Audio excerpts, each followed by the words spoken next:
ল কলেজে গণধর্ষণের ঘটনায় যে মূল অভিযুক্ত মনোজিৎ মিশ্র তার সঙ্গে একাধিক শাসক নেতা মন্ত্রী বিধায়কদের ছবি রয়েছে। একের পর এক সেই ছবি আপনারা দেখেছেন এবং সেখান থেকেই কিন্তু এই প্রশ্নটা উঠছে যে কতটা প্রভাবশালী এবং তার দাপটেই কি গোটা কলেজে নৈরাজ্য চলতো। আর আজকে যে কসবা থানার সামনে একাধিক যে ছবি সামনে এসেছে একের পর এক বিক্ষোভ, এখন সেই কসবা থানার সামনে থেকে রয়েছে আমাদের প্রতিনিধি অনির্বাণ বিশ্বাস। এখন কি পরিস্থিতি অনির্বাণ?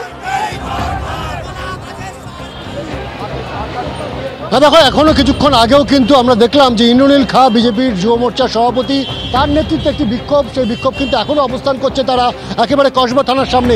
তুমি যদি দেখো যে এই ঘটনা প্রকাশ্যে আসার পর থেকেই কিন্তু দফায় দফায় কিন্তু বিক্ষোভ হয়েছে এখানে, এবং এই বিক্ষোভে কিন্তু পুলিশকেও একসময় কিন্তু রণক্ষেত্র পরিস্থিতি হয়। এসএফআই ডিওয়াইএফআই যারা কর্মী তাদের সঙ্গে ধস্তাধস্তিতে জড়িয়ে পড়ে এবং তারপরে কিন্তু বিজেপির যুব মোর্চার যে বিক্ষোভ সেটাতেও কিন্তু অশান্তি হয়। আমরা কথা বলবো ইন্দ্রনীল, আজকে যে ঘটনা ঘটেছে সেই ঘটনা কি বলবেন? দেখুন, আজিকরের যে ঘটনা ঘটলো তারপরে যেভাবে সাধারণ মানুষের আলোড়ন, সাধারণ মানুষের মধ্যে যে এভাবে করে একটা আমরা এত বড় আন্দোলন দেখলাম, যে সামাজিক আন্দোলন দেখলাম, তারপরেও এই যে আমাদের যে ল কলেজ বলুন, মেডিকেল কলেজ বলুন, সেখানে ছাত্রছাত্রীদের কোনো নিরাপত্তা নেই। আমাদের পরিবার পরিজন থেকে নিশ্চিন্তে পাঠায় ছেলেমেয়েদেরকে পড়াশোনা করতে বলার জন্য, কিন্তু সেখানে তৃণমূল কংগ্রেস তারা সিন্ডিকেট চালাচ্ছে।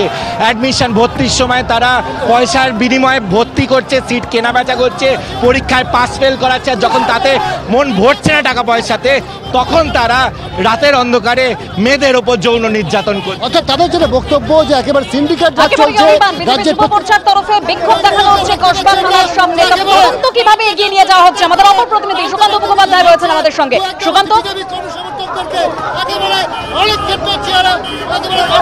ঐশী মুখোপাধ্যায় রয়েছেন এই মুহূর্তে আমাদের সঙ্গে, আমাদের আরো এক প্রতিনিধি ঐশী।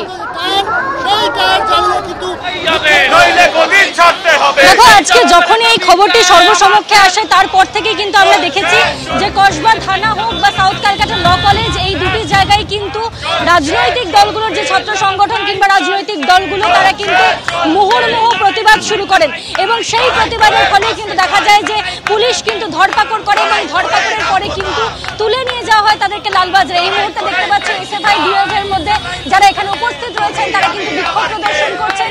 তাদের যারা সতীর্থ ছিলেন এই আন্দোলনের, যাদেরকে এখান থেকে তুলে নিয়ে যাওয়া হয়েছে তাদেরকে নিঃশর্ত মুক্তি দিতে হবে, এই দাবিতেই কিন্তু তারা বিক্ষোভ চালিয়ে যাচ্ছেন।